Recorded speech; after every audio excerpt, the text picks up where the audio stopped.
Nothing but leave. My mother worked as a maid for a wealthy family. Because she was well liked by her employers, they allowed her children to attend school alongside the young master as study companions. My younger sister, Stella Carter, told me that since I was the elder sister, I shouldn't fight her for the opportunity. Thus, as she wished, she entered the elite academy while I continued my education at an ordinary school. 5 years later, as I was nearing my university graduation, she died abroad, her body covered in wounds from horrific abuse. On my way to claim her remains, I was involved in a traffic accident. When I opened my eyes, I had returned to the exact day of that fateful choice. Without a moment's hesitation, I chose to be the young master's companion. Stella just watched in silence, offering no protest. I knew then that she had returned as well. This time, we were swapping roles. Mother called Stella and me over, her face beaming with joy. The madam said her son, Master Charlie, is the same age as you two. She asked if one of you would like to be his study companion. Tuition and living expenses are all covered, and there's a monthly allowance. The conditions are incredibly tempting. No need to grind through school miserably.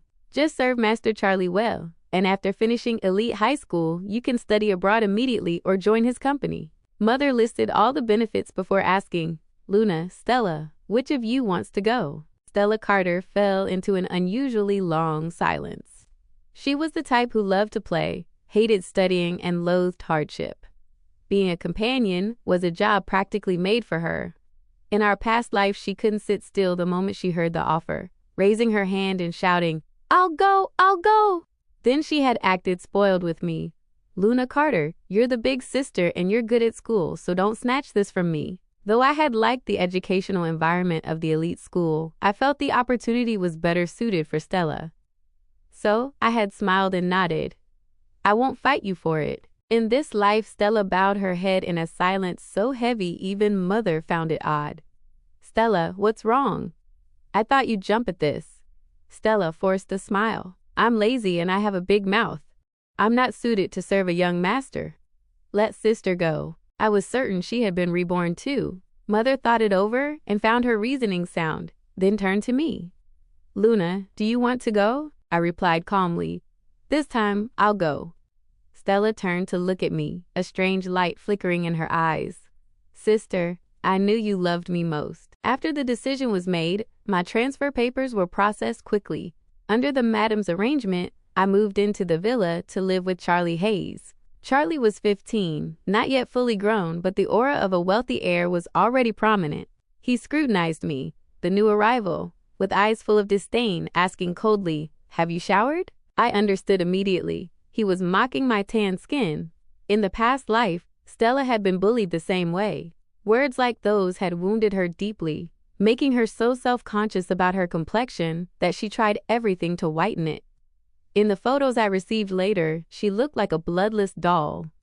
I responded with the exact same attitude.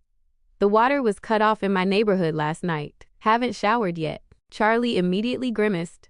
Filthy. If you haven't showered, don't come near me. Understood. I'll go shower first. I brushed past him and followed the butler upstairs. The butler, Mr. Thompson, couldn't help but advise me. The young master is a bit of a clean freak. Make sure to shower every day from now on. I thanked him politely. Thank you for the reminder, Mr. Thompson. I'll remember. Satisfied, he left. I set my clothes down and washed up. That evening, dinner was just Charlie and me. His parents were rarely home, which was why they wanted a companion for him. Charlie found me eyesore no matter what. Every time he looked up to eat, he'd give me a glare. I pretended not to see, eating heartily. After an hour, Charlie slammed his chopsticks onto the table. The butler nearby broke into a sweat, while I continued eating as usual. This young master had been pampered since birth and had never met someone as thick-skinned as me, someone who didn't even register his sarcasm. Naturally, he couldn't stand it. Are you a pig? All you do is eat, he said, his voice dripping with irritation. I finished my last bite, wiped my mouth with a tissue, and spoke leisurely. Young master, we are in our growth phase. You have to eat a lot to get tall. Have you even hit a dozen inches yet? Charlie couldn't take it anymore and screamed, Get out! Get out of my sight. Getting out is out of the question, I said as I strolled upstairs. I knew provoking Charlie like this wouldn't end well, because for him, dealing with me didn't require him to lift a finger. I took out a diary. The handwriting was scribbled and frantic, showing the writer was in a rush but had so much to say. I flipped through nearly all of it before carefully tucking it away. The next day, I rode to school with Charlie. His class was full of wealthy kids, moneyed, powerful, and connected. They clustered in small groups, with Charlie's group being the most prominent. Money was one thing, but their looks made them stand out even more. When I stood at the podium and was introduced by the teacher, the class erupted in mockery. Did she just crawl out of the mud? Oh my God, why is she so provincial? Does she smell? Stay away from me. Every word fell clearly into my ears. I could imagine how flustered and humiliated Stella must have been standing here. In an ordinary school, she was loved for her sweet personality and helpful nature. Everyone wanted to be her friend. I swept a cold gaze over the students until the laughter died down. I am Luna Carter. Pleased to meet you all. The teacher pointed to a vacancy at the back. Luna, sit next to Brandon Walker. Brandon Walker was a notoriously unapproachable heir, with personality issues even worse than Charlie's. I walked over and set my bag down. Brandon, who had been dozing, snapped his eyes open and looked at me with a sharp, murderous glare. Who gave you permission to sit here? The teacher, I replied, nonchalantly organizing my things. Brandon continued to stare. Seeing my composure, he suddenly stood up and kicked my desk away with a loud thud. The class went silent. Even the teacher didn't dare speak. I looked at him with a forgiving but helpless smile. It's hard to control those violent urges, isn't it? But you managed it. After saying that, I stood the desk back up and asked seriously, want to kick it again? You can kick it once more, but if you've kicked the desk, you aren't allowed to kick me, okay? I was subtly reminding everyone, and him, that he had violent tendencies. Brandon had likely never been toyed with like this. He immediately grabbed my collar. I covered my face and screamed, "Young master, save me!" Charlie let out a faint mocking laugh and spoke leisurely. Brandon, if you're going to hit the dog, you have to look at the master first. The grip on my collar loosened. I feigned terror, clutching my chest and sighing. The young master really does have the best personality after all. Brandon looked like he still wanted to strike, but restrained himself for the sake of his relationship with Charlie. I bowed my head to tidy my desk, not missing Charlie's amused, satisfied smirk or Brandon's unabashed, scrutinizing gaze. Things were already deviating from the trajectory of the past life. I knew my place well, so I devoted myself to Charlie. Running errands and bringing him water became daily routines. My classmates mocked me. The maid's daughter sure is good at serving people. I pretended not to hear. Eventually, they got bored. The semester passed quite peacefully. When final exam results came out, I ranked third in the class. First was a quiet girl named Liam Harper. Second was Brandon Walker. When the rankings were posted, Brandon gave me a rare glance, the kind that said, "I didn't expect you to actually have a brain."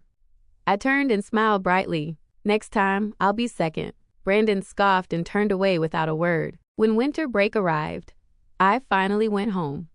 When Stella saw me, her eyes flashed briefly. "You look so pretty now. The Hayes family hasn't treated you poorly. High-end skincare, designer clothes. It's normal for a girl to change during puberty." I knew I had changed.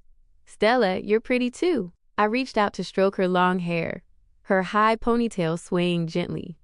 In the past life, when she came home for winter break, her long hair had been cut short to her ears. I had asked why, as she always loved long hair. She had just laughed it off. Now, I understood the reason. I handed her a new phone and an envelope containing $5 million. Stella looked at it and smiled faintly.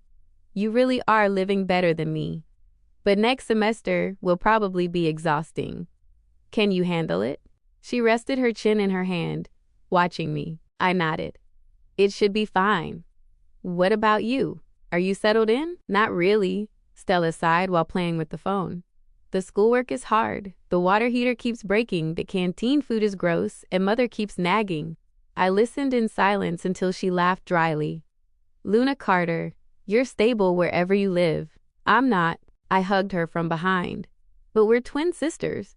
Our fates have always been tied together." She responded softly, "Yeah, you're right." After winter break, she gave me a new diary she had finished writing. The road ahead is yours to walk. In the past life, 2 months after winter break, Mother had moved back to the countryside to care for our grandmother, and my sister had to transfer schools with her. From then on, Stella and I only communicated via phone. Gradually, aside from sending me money, she rarely reached out. I smiled and accepted the diary. I hope we meet again soon. When I returned to the villa, Charlie was unhappy. School hasn't even started yet. Didn't you want to stay home? I smiled. It's fine. Has the young master been studying properly? Think you can beat me this semester? The butler stood nearby, winking at me to stop provoking him. Charlie, stymied by my words, stomped upstairs in a huff. I smiled at the butler and went to my room. Sitting at my desk, I looked at the diary pages stained with tears. The bolded text read, "That day she arrived, my nightmare began." From that moment on, I was no longer human. I became a dog that anyone could do anything to. 2 weeks into the new semester, a transfer student arrived, the girl mentioned in Stella's diary, Sarah Parker. Sarah came from a prestigious background, with a dazzlingly beautiful face and a smile like an angel. She was a childhood friend of Charlie and Brandon, having moved abroad to study before returning. Both Charlie and Brandon treated her very differently from others. Everyone noticed. Classmates began whispering about the trio. I overheard, surprised to find my own name mentioned. When she first learned I was Charlie's companion and tutor, Sarah didn't show any distaste. Instead, she smilingly pulled my hand, intentionally saying to Charlie, "Charlie has such a bad temper." "Luna, you've worked so hard." Charlie wasn't angry. He actually seemed flustered. "Where is my temper bad?" "If you think so, don't be friends with me then." He acted pouting and hurt. Sarah was clearly used to his moods and soothed him with a few words. If I hadn't seen her cold face as she silently wiped the hand that had touched mine, I might have doubted if Stella and I were dealing with the same person. Fortunately, it was her. The arrogant and cruel young lady hadn't changed at all. On sports day, for some reason, I was signed up for the 3,000-meter run. I knew someone was playing tricks. The sports representative looked at me gloatingly. "The list can't be changed. You better practice over the next few days." I silently observed the faces in the class. A few looked worried for me, but most were waiting for the show. In the past life, Stella had been forced into the race like this. At the time, she was being heavily bullied and didn't dare resist. She gritted her teeth and ran, only to collapse in the middle of the field. No one took her to the infirmary. Luckily, the school doctor passing by found her. This time, it was me. My only sensitive part had been reserved for Stella. For everyone else, I was indifferent. "Young master!" I stood up abruptly, calling out toward the front of the class where Charlie was. "Young master, young master, young master." He was talking to Sarah and turned back, annoyed. "Shut up. What? I'm signed up for the 3,000 meters. I can't run that. I'll probably die." "You're the young master. Think of something." I said it without a shred of shame. Both Charlie and Sarah were stunned. Ultimately, I didn't have to run. With just one, "If she doesn't want to run, then don't." From Charlie, the sports representative crossed my name off. Brandon, sitting next to me, sneered coldly. "Bookworm. So what if I'm a bookworm? Are you going to hit me?" "Why would I hit you?" "Then forget it." Brandon grit his teeth so hard it made a sound, flipping his book pages aggressively. I knew Sarah was watching us, but I pretended not to notice. The following days became much more eventful. Once, when I went to the restroom, someone splashed water on me. I returned to class, soaking wet. I stood directly in front of Charlie. "Young master, someone is hitting the dog without looking at the master again." Charlie almost choked on his water. Everyone had a different expression. They probably didn't expect me to be so thick-skinned. After that, no one dared splash water, but they started putting dead rats in my desk. I picked the rat up by its tail and walked to Charlie. "Young master, someone is hitting the dog and disregarding the master again." Charlie looked at the bloody, mangled rat and nearly vomited. He screamed, "Get that away from me." I looked heartbroken and took the rat to Brandon. "Master Walker, if you take this rat, we shall immediately sign a master-servant contract." Brandon's face went gray, but he actually seemed to be considering it. Charlie, having regained his composure, said irritably, "I told you to throw it away.